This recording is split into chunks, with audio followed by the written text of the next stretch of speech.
Hai everyone, welcome to Labaik Bongcah. Kalian ada yang mengidap OCD nggak? Gangguan mental yang berlebihan berkaitan sama kebersihan seperti takut kuman dan sebagainya. Aku nggak tahu apakah di real life yang mengalami OCD bakal semenderita kayak di drama ini. Mengisahkan soal pemuda tampan pengidap OCD bernama Yud dan seorang gadis pintar yang sedang depresi bernama Eng. Yud sangat menjaga kebersihan, benci memakai bekas piring yang udah dipakai orang lain, benci sentuhan dan benci kotoran. Sedangkan Eng merasa jadi cewek yang cuma ngikutin harapan orang tua dan guru-guru di sekolahnya. Eng mutusin bunuh diri lalu nggak sengaja Yud mencegahnya mengakhiri hidup. Keduanya mengikat janji untuk dapat sembuh dari penyakit masing-masing. Kalau yang satu lagi kambuh maka dia boleh menelpon yang lain sehingga keduanya pun semakin dekat satu sama lain. Yud menjual produk sabun ke sekolah Eng, tapi kepala sekolah menawarinya menjadi guru magang karena ternyata Yud sangat berkompeten. Namun penyakit Yud semakin lama semakin parah sampai dia berhalusinasi setiap yang dipegangnya ada kuman. Dia pun suka kesulitan bernafas dan kejang-kejang.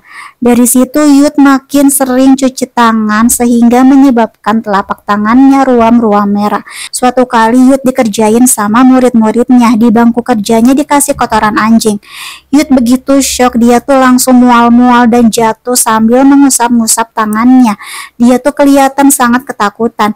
Nah, si anak-anak jahil ini datang dan ngetawain Yud. Mereka senang banget berhasil mengerjai gurunya. Dengan tangan yang gemetaran, Yud berusaha mengambil hand sanitizer dari tasnya. Setelah ketemu, dia langsung menggosok-gosokkan tangannya. Tapi walaupun sudah begitu, kondisinya udah terlanjur tidak terkendali. Karena Yud mulai mengalami kejang-kejang kecil. Para muridnya juga mengira itu baik-baik aja, tapi mereka mulai takut karena kejang-kejangnya semakin parah. Si murid langsung pada kabur karena ada yang gak beres sama Yud. Sedangkan Yud berakhir dengan tergeletak di lantai kelas lalu kehilangan kesadarannya. Ambulans datang membawa Yud yang pingsan.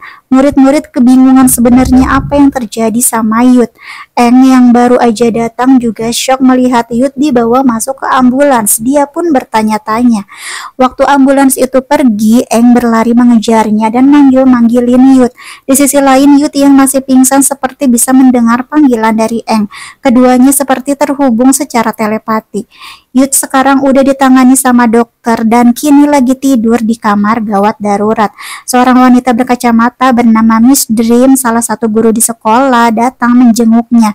Gak lama kemudian Yud akhirnya terbangun. Dia sedikit terkejut melihat ada Miss Dream di situ dan bertanya bagaimana Miss Dream bisa di sini.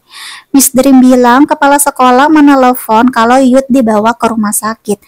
Yud jadi ingat lagi soal kotoran anjing di bangkunya yang tadi. Dia langsung merasa mual-mual dan jijik.